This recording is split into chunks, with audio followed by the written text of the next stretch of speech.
Okay, I'm so excited because I have Julia Riew with us, and Julia has gone viral on TikTok and Instagram and all those good places because of something that she's created. And I feel like, Julia, first of all, it's so great to see you.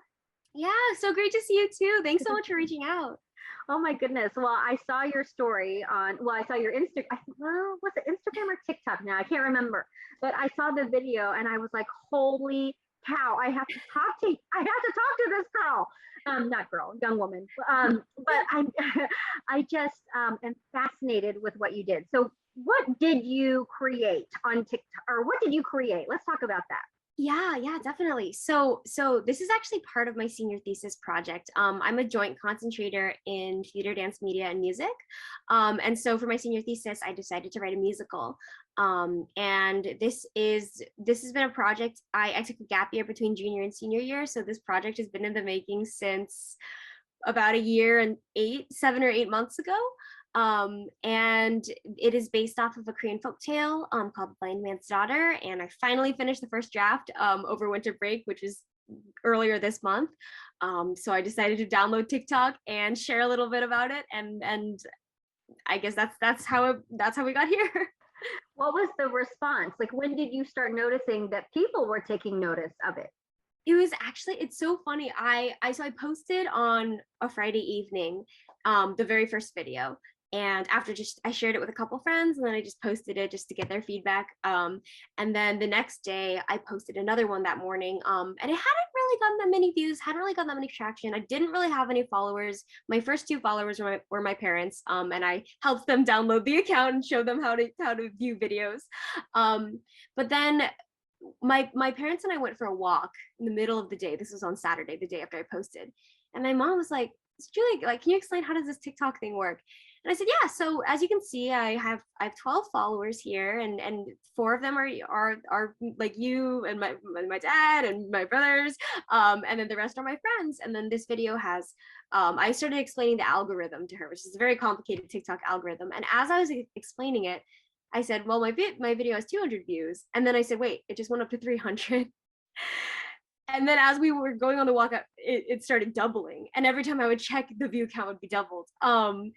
And then people started commenting and following. And then from there, it just really kind of spiraled. By the end of the second day, I had 10,000 followers. And then it continued from there.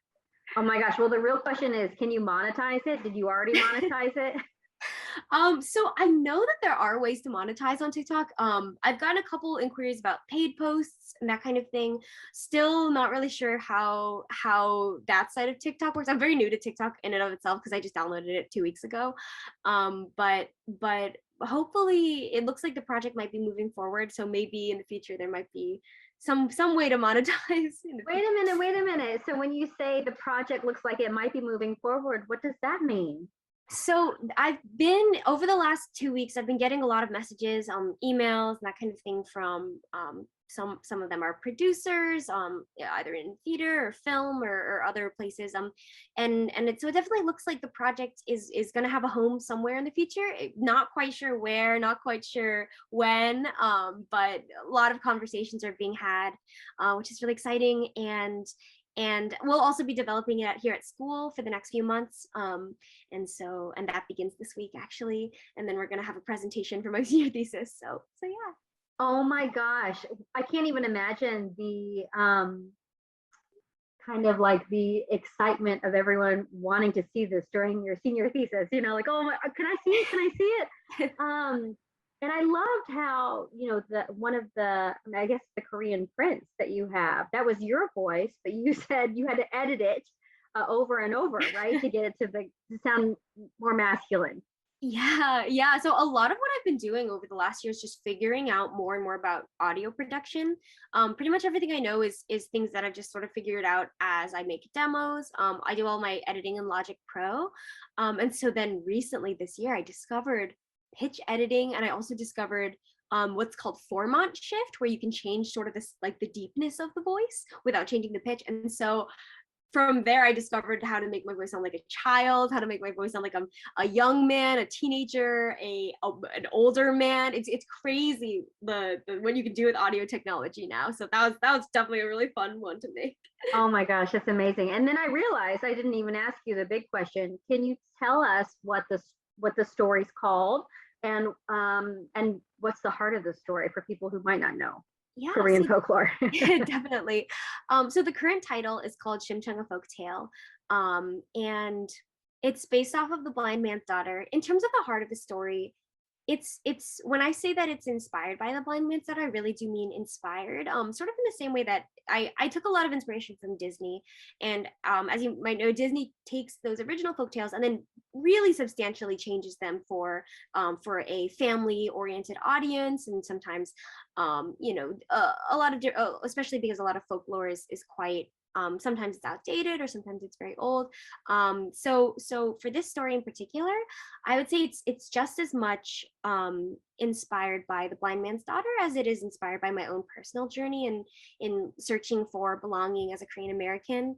I think one of the most substantial changes is in my version, Shim Chung dives into the ocean as a very young girl, and then sort of grows up in the Dragon Kingdom. And then the story is really about her returning home and trying to reclaim this identity that she's lost. And that for me comes from a lot of my own personal story of growing up in Missouri, and then going to Korea for the first time when I was 18 years old. But that being said, a lot of the characters, all the inspiration comes from the characters of the original story, the themes of the family themes and about courage and adventure. So that's sort of where the story initially came from. Oh my gosh, they gave me chills because I mean, especially, just personally from what's been going on with me. We talked about it. Yeah. Just this idea of, I think, finding yourself, Mhm.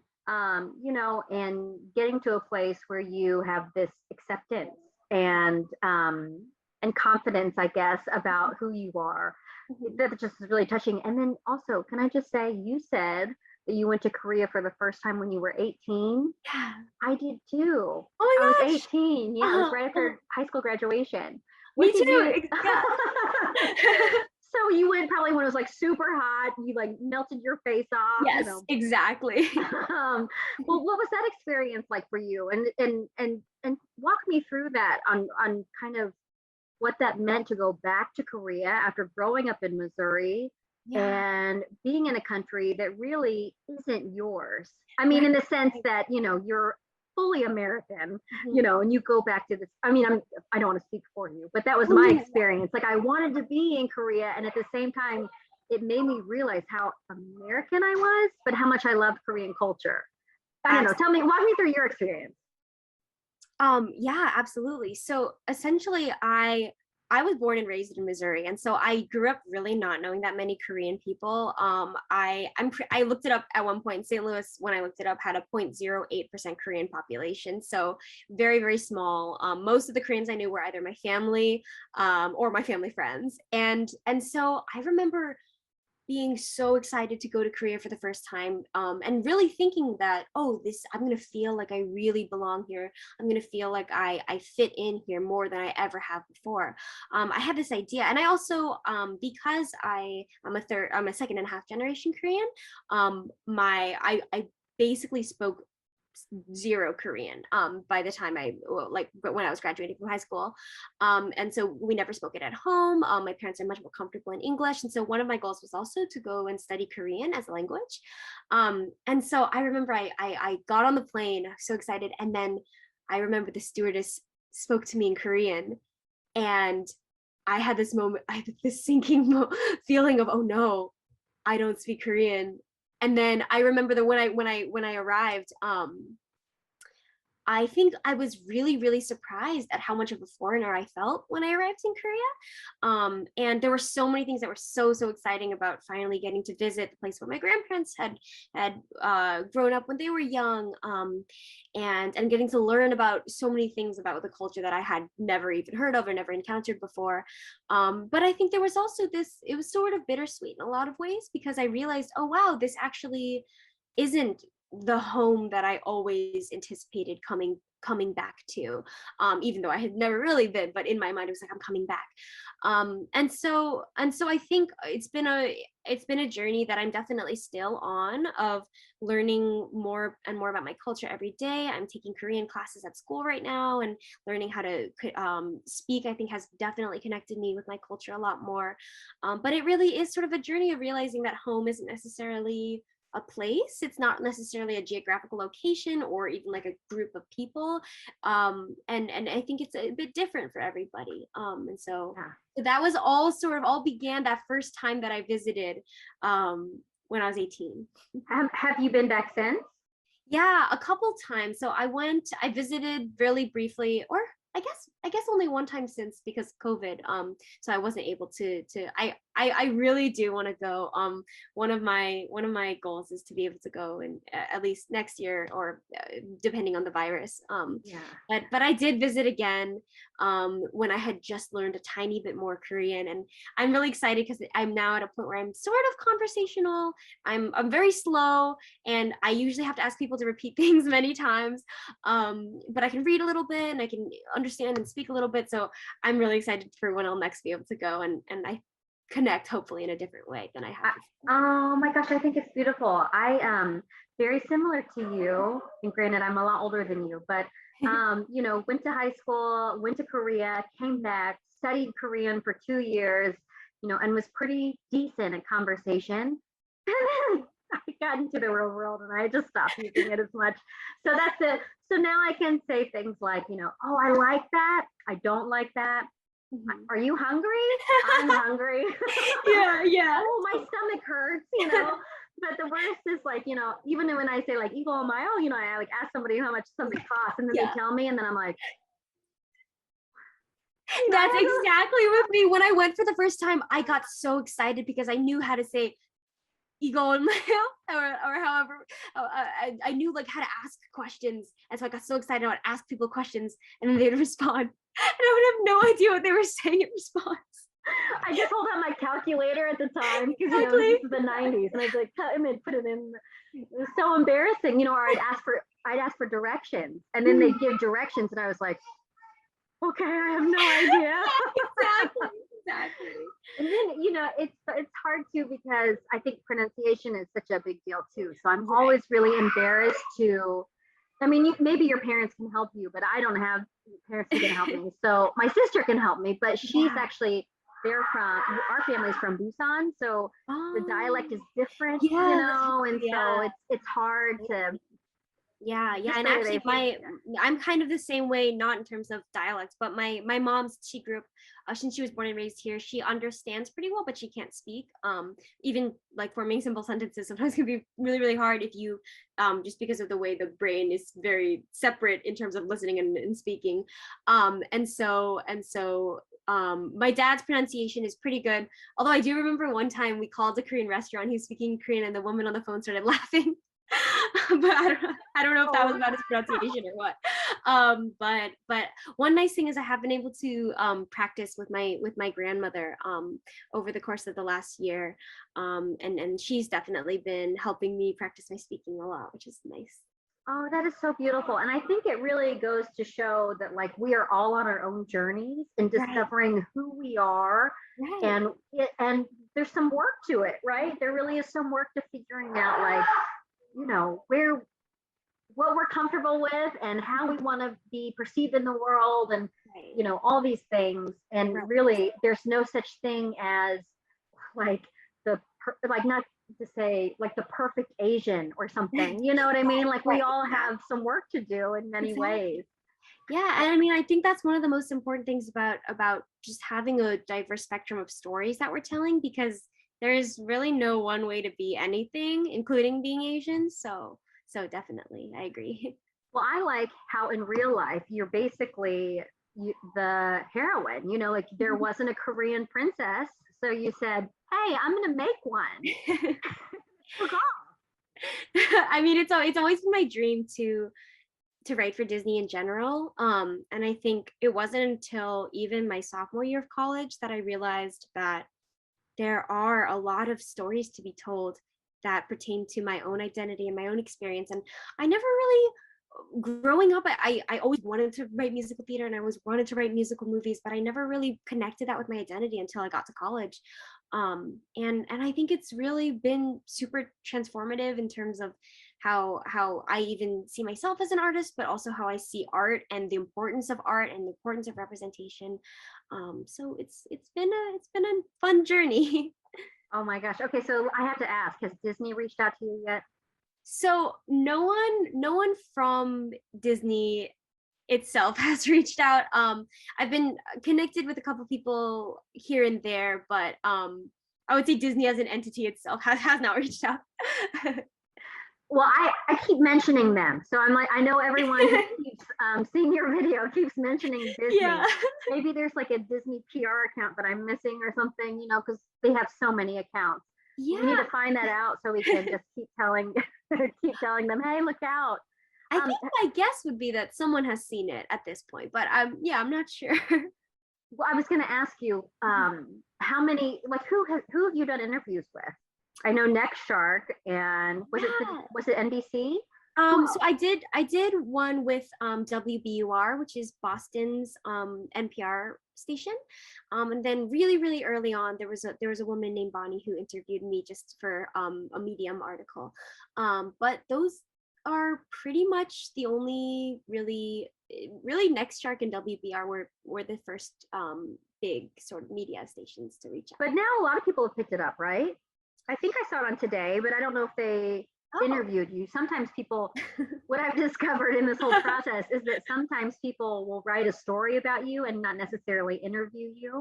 But I know I saw it on somewhere else. Like, has NBC Asian America reached out to you? So they haven't reached out yet. That's funny because I interned for the Today Show one time, way back after my freshman year when I was exploring. So, but I no, I haven't actually seen. But maybe I'll do some Googling after this and find out. Well, maybe I'll just, because I'm having a hot moment right now, and I don't know if anyone will listen to me, but I will add people, and I'll just say, hey, did you see this? I'll be really honest. The producer that I worked with at Ellen, I sent her your video. Oh my gosh. And so the team at Ellen said, oh, we already know about her. But I don't know, I don't know if that's, like, they're so packed on their farewell season. So I'm not sure, like, what the situation is, but they are aware of you. So I think that's really good. Well, thank you so much. I'll be your PR machine. I can't really guarantee anything, but I mean, I'm just in awe of you. What has this taught you about dreaming bigger? I think honestly, it's been probably the most shocking 2 weeks of my life. I think most exciting 2 weeks of my life. There were so many things that I think I had that were dreams of mine that were just dreams. And I feel like over the last 2 weeks, a lot of them have somehow become a reality. Like I was just telling, I was interning on this show called Wild at the American Repertory Theater, and someone that I was working with asked what my dream job was, and I said, oh, my dream job would be either to write a song for a Disney princess or to write something for a show like Phineas and Ferb, and then the creator Dan Povenmire, Phineas and Ferb, ended up being one of my first followers, and so I got to connect with him. I got to meet him and Zoom him, and I think he's the coolest. I think his show is the coolest, and I think I got to do a little something for his next show, and hopefully and so that was really exciting. That was like a dream come true in and of itself. That was only on day like 3, and then I was telling my mom how one of my dreams was to just be walking down the street and to hear little kids singing my song, and now I have parents messaging me videos of their children listening to the song and singing the song or dressing up as characters, and so I feel like in so many ways just things that I conceived as things that would only ever be dreams now feel like, oh, maybe they might be possible.